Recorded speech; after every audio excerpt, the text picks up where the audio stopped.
Trauma, the response to a deeply distressing or disturbing event that affects one's mental or physical being.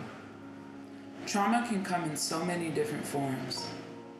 It can make you feel frozen in past events of being broken, shut down, or forced into vulnerability.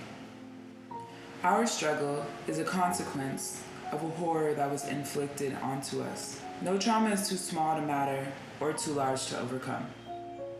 Trauma can come in 3 different types: acute, chronic, and complex. These are our stories to healing.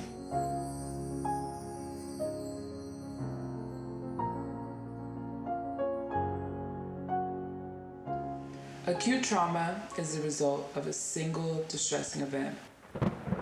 This event can threaten one's mental or physical security. This event can create a lasting impression on one's mind. Hi, I'm Shayla Rogers, but you can call me Shay. So, I helped a lot of my friends with suicide. I wanted to help every single one of them, and I succeeded, but it kind of brought me down in the process and made me turn more into this people pleaser kind of person that was like, I need to help every single person, and if I don't, then I start feeling bad about myself. And glad they're all okay and they're all healthy, and I like to think that I was a part of that. Particular one, me and her, we just got really, really close. 8th grade, I would say, or maybe freshman year or something, and we would hang out, we would go to the horse stables together, we would work out together, all this stuff, and then she started confiding in me and telling me about what's going on with her, and I told her I'd always be there, and she said she would always be there as well. And so we were inseparable for such a long time, and then she started telling me about her eating disorder and her attempts at suicide. They so luscious, and I look good, and you gotta tell me I look good, because I know, so check this contour. And I was at my house instead, and I didn't know what she was going through because I didn't see her for like a day or 2. And I tried calling her and she didn't answer and stuff, so I just felt like something was wrong. I ran to her house as fast as I can, and when I got there, like I just felt like something was off. I felt like something was completely just wrong, and it was. She was. Her bathroom door was locked, and she's not one to lock the bathroom door ever. Like I could just come in, which is being kind of weird, but yeah. And it was never locked, so I am at the bathroom door and I'm hearing running water. And I'm kind of hearing like bubbling noises and kind of like choking noises. And I took the nearest, like I took this little post thingy that she like puts by her door. It's like a doorstop, but it's really heavy, and I broke her door down with it because I knew something was up. She was laying in her bathtub with bricks on her chest, and she was trying to drown herself. And I took them off, and I pulled her out of the bathtub with all my strength, and I saved her. Not all trauma is single occurring. Some trauma can reoccur daily. Chronic trauma happens when a person is exposed to multiple and prolonged traumatic events over an extended period of time. It can result from exposure to extreme situations, which can lead to a constant state of grief. My name is Teresa Ann Wright Baker.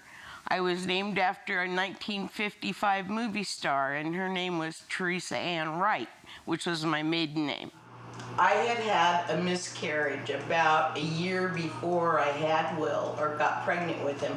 I was already like 2 months pregnant.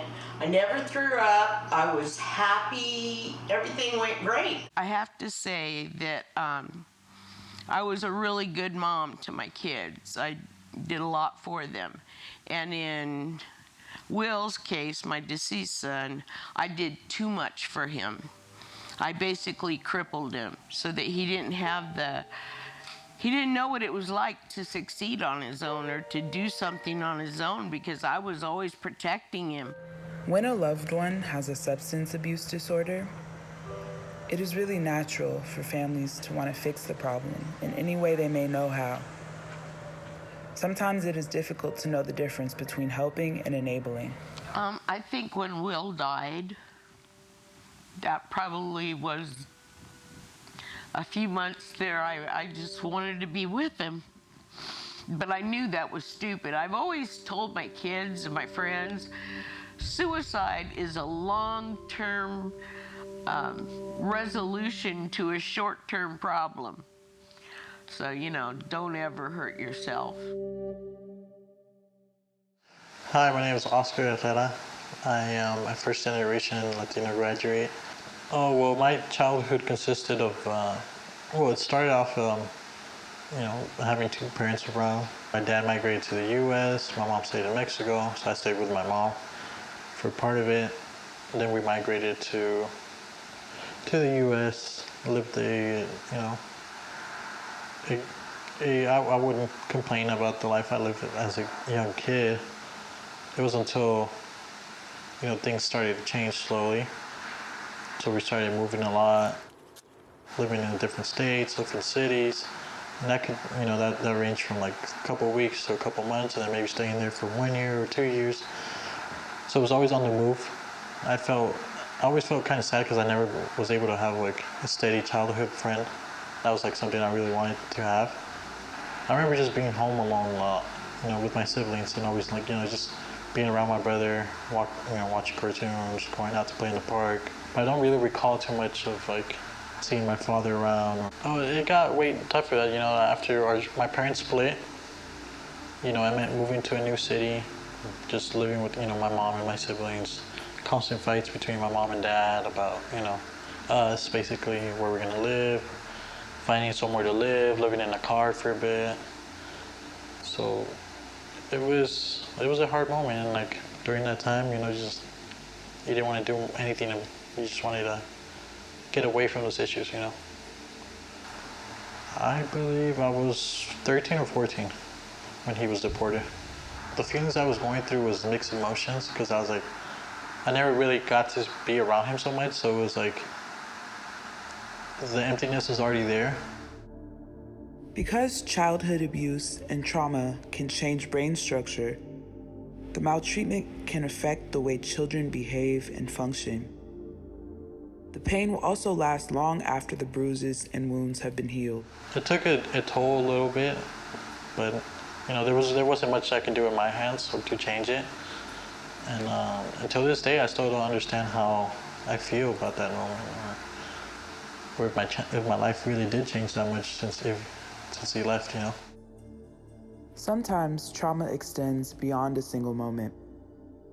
Complex trauma is a result of exposure to multiple traumatic events over the years. Even though these moments leave an imprint on the mind and the body, you become a survivor. My name is Ashley, and I'm a proud mother and also a survivor. Growing up, I kind of lived in a mystery that I had to solve on my own. I was taken from my mom when I was just 2 years old, and I was raised with a family I didn't know I had. And being that young, you don't really realize what's going on. For the most part, I was very happy, and they taught me a lot of morals and love.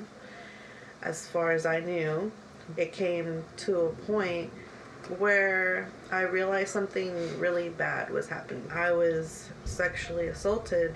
I tried plenty of times to come out about it and try to tell, but being that young, you get intimidated easily.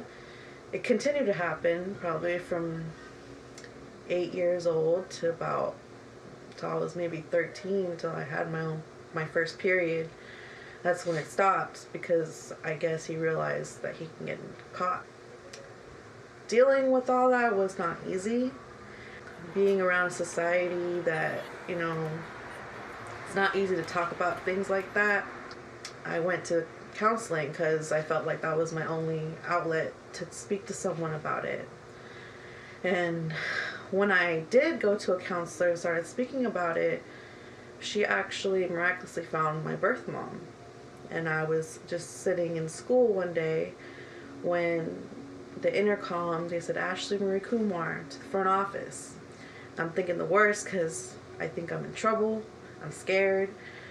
And I go home, I'm going to go to the office, and there's this lady, Caucasian lady, telling me that she's my mother. Going through all that, I was really in disbelief until I saw her facial structures, and I looked at mine, and it made a lot of sense. And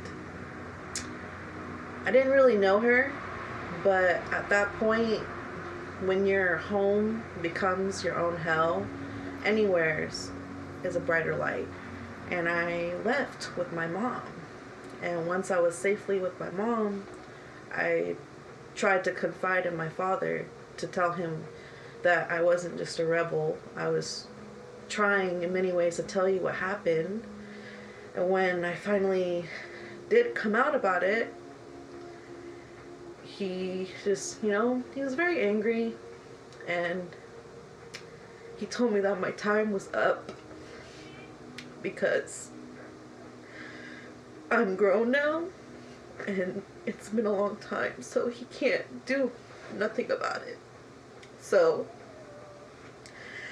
I had to make peace with myself and know that I don't want that to define me. I know that I didn't deserve that. And even though I couldn't get justice for myself, I made justice for myself by becoming a person that I wanted to be. But one thing I could say throughout all of it, trauma can't make you a bad person, only you can make you a bad person. The truth is, sometimes you will get hurt in life. And it's okay to feel angry, frustrated, hurt, or lonely. All these may be negative emotions, but that does not mean that they are bad. All these feelings may happen when there are imbalances in your life, and each of these imbalances serves as an indicator of what part of yourself needs attention, love, and healing. Every emotion has a meaning. Every emotion has a purpose. I think trauma is going through something drastic that changes your state of mind or can alter the way you live your life. I think healing means finding a way to surpass that trauma. So that could mean that could be different for every person, but it can come in many ways. That's like passions, it could be hobbies, it could be therapies. It looks different for everyone. It helps me more as a person, I'd say. I don't regret the trauma. I understand people better. What's helped me heal, I'd say, is learning to let somebody do things for themselves. And that was hard to do. What has helped me is being able to say no so it never gets to that point again. I realize what I love. I realize that I love working out. I love art, all forms of art. I want to learn everything I can. And I don't feel like I have any ties to anything now. If I want to get up and go and do something, I can get up and go and do something. The reason that I got over Will was I bought a camper right after he passed, a motorhome. And I went up to Lake Berryessa and got a job as a security person at this beautiful campground. And I worked 4 days, 28 hours a week, and I got to live there for free. So I had all the amenities, the swimming pools, the spas, everything at this beautiful campground. And I met all kinds of people, started having fun, and I realized it was okay to be happy. That it didn't change who I was. And instead of mourning him, I basically, I guess you could say, I celebrated him by talking about him and talking about some of the crazy stories. And that would be the best advice I could possibly give anybody is try to remember the good times and talk about that person like they're still here. You know, tell stories about them. Enjoy the things that you did with them and other people. You know, let them meet a little bit of who he was. I would say try to find the peace within you, because the world is chaotic. It will push you down. It will tell you all types of negative things to put you in that dark hole. But even if you're in a dark hole, even if you follow that glimmer of light, you will find your freedom. Don't focus on the negative, because oftentimes people will make you feel degraded, ashamed, put you down to where they want to quiet your voice. Don't allow them to quiet your voice. Even if it takes you some time, that's okay. Even if you feel like it's too late, speak up. It is never too late to heal, even as an adult. Even though I ran away when I was 15, I have lived a sheltered life like a caged bird, and I went from a caged bird that just someone left the door open and I flew. Now there's all these winds and hurdles and rains, and you just got to keep flying, mama, because even in the worst time and the worst possibility, you will find what's meant for you. It can be really difficult, triggering, and emotionally draining to recognize and acknowledge your trauma. If you or someone you know is dealing with suicidal thoughts, you can call the National Suicide Prevention Lifeline at 800-273-8255. There are many resources and groups who want to help. Remember that you deserve to be alive, that your life matters, and that this too shall pass.